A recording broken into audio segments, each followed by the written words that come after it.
జగన్మోహన్ రెడ్డి గారి పథకాలు పల్లె పల్లెలా చేరినటువంటి మాట వాస్తవం. డీబీటీల రూపంలో అయితేనే, నాన్ డీబీటీల రూపంలో అయితేనే సుమారు 60,000 కోట్ల పైచిలకు నగదు ప్రతి సంవత్సరం కూడా ప్రజలకి నవరత్నాల రూపంలో బదిలీ అయినటువంటిది మనకు కనబడతాం.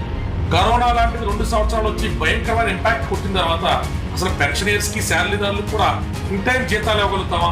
కరోనా కష్టకాలంలో అసలు రాష్ట్రాన్ని మొదలు తీసుకెళ్లగలుగుతాం టైంలో కూడా ఈ probably have handled it in a better way.